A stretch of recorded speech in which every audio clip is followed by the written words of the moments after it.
मध्य प्रदेश के पूर्व मुख्यमंत्री शिवराज सिंह चौहान ने दिल्ली पहुंचकर बीजेपी अध्यक्ष जेपी नड्डा से मुलाकात की है। हो सकता है उनका भोपाल से दिल्ली जाने का मन न हो, फिर भी मजबूरी में भी कुछ काम तो करने ही पड़ते हैं। भोपाल की प्रेस कॉन्फ्रेंस में शिवराज सिंह चौहान ने दिल्ली को लेकर अपने मन की बात कुछ ऐसे ही की थी। हालांकि उनकी बात का एक हिस्सा ही ज्यादा चर्चित रहा।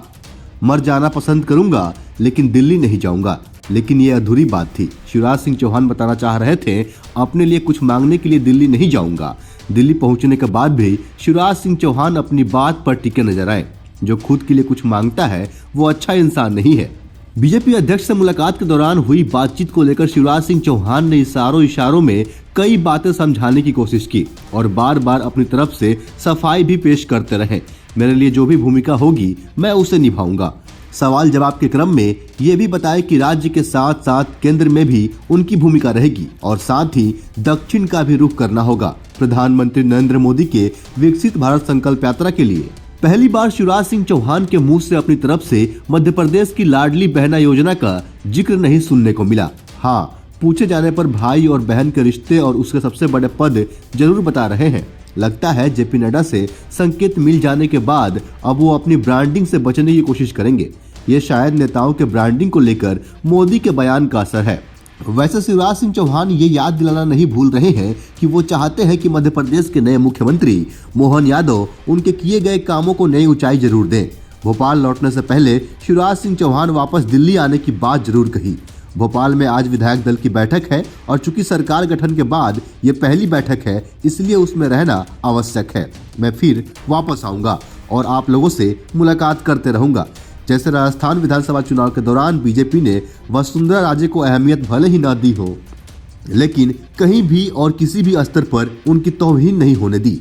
बीजेपी कार्यकर्ताओं को साफ साफ हिदायत दी थी कि वसुंधरा राजे के सम्मान में कमी नहीं रहनी चाहिए, लेकिन उनसे कोई निर्देश नहीं लेना है। शिवराज सिंह चौहान को भी दिल्ली बुलाया जाना और जेपी नड्डा का देर तक मुलाकात करना लोकसभा चुनाव 2024 से पहले लोगों को संदेश देने की ही कोशिश लगती है।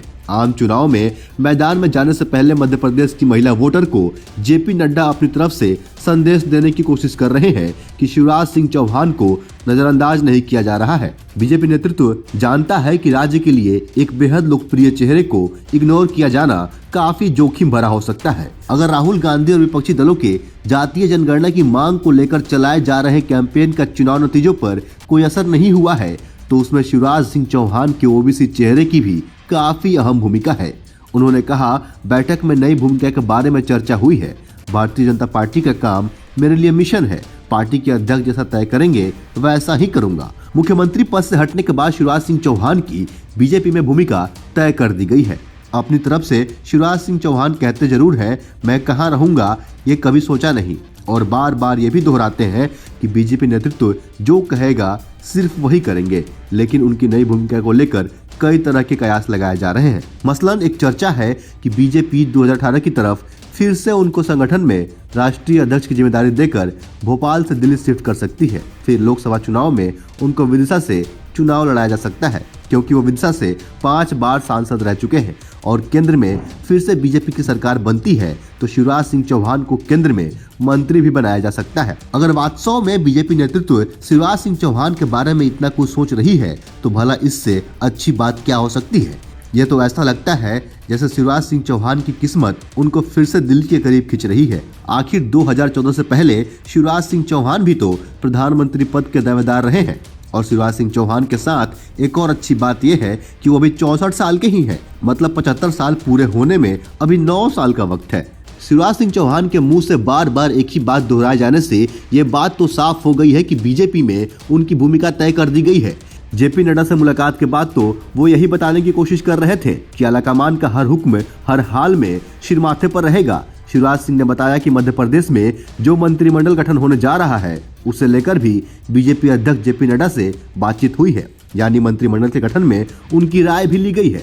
यानी शिवराज सिंह चौहान को भले ही मुख्यमंत्री न बनाया गया हो, लेकिन उनकी अहमियत खत्म नहीं हुई है। मध्य प्रदेश के नए मुख्यमंत्री मोहन यादव का जिक्र आने पर शिवराज सिंह चौहान ने कहा, उनकी दिल्ली इच्छा है कि मध्य प्रदेश को बीमारू राज्य से विकासशील राज्य बनाने के लिए जो काम उन्होंने किए हैं, नए मुख्यमंत्री मोहन यादव उसे और समृद्ध करें और नई ऊंचाइयों पर ले जाए। मीडिया से बातचीत में शिवराज सिंह चौहान का सबसे ज्यादा जोर आलाकमान की बात मानने पर ही रहा। मैं कहाँ रहूंगा ये कभी नहीं सोचता। मध्य प्रदेश में मंत्रिमंडल के गठन के संबंध में चर्चा हुई है। आने वाले चुनाव में जो भूमिका तय करेंगे मैं करूंगा। खुद को बीजेपी के एक अनुशासित कार्यकर्ता के रूप में पेश करते हुए शिवराज सिंह चौहान ने कहा, एक कार्यकर्ता के रूप में पार्टी मेरे लिए जो भी भूमिका तय करेगी मैं उसे निभाऊंगा। मैं राज्य के साथ साथ केंद्र में भी रहूंगा। ऐसा लग रहा था कि मीडिया के जरिए शिवराज सिंह चौहान अपनी बात बीजेपी आलाकमान तक पहुंचाना चाहते हो। बेशक शिवराज सिंह चौहान की मुलाकात बीजेपी अध्यक्ष जेपी नड्डा से हुई हो, लेकिन बात तो तभी बनेगी जब उनकी बातें प्रधानमंत्री नरेंद्र मोदी और बीजेपी नेता अमित शाह तक पहुंच पाए। और इसलिए वो बार बार दोहराते हैं, यदि आप एक बड़े मिशन पर काम कर रहे हैं, ये वो पार्टी है जो निर्णय लेती है। बातों बातों में शिवराज सिंह चौहान ने दक्षिण के राज्यों में अपनी भूमिका की तरफ भी इशारा किया। विकसित भारत यात्रा में कुछ जगह मुझे जाने को कहा जाएगा तो मैं दक्षिण के राज्यों में भी जाऊंगा। बाकी इस पे आपकी क्या राय है? आप अपने हिस्से का राय हमें कमेंट के जरिए अवश्य बताएं। फिलहाल के लिए इतना ही। ऐसे ही अन्य खबरों को देखने के लिए बने रहे सहारा समय के साथ। अगर आप हमें फेसबुक पर देख रहे हैं, पेज को लाइक करें, फॉलो करें। अगर आप हमें यूट्यूब पर देख रहे हैं, चैनल को सब्सक्राइब करें। बहुत बहुत धन्यवाद।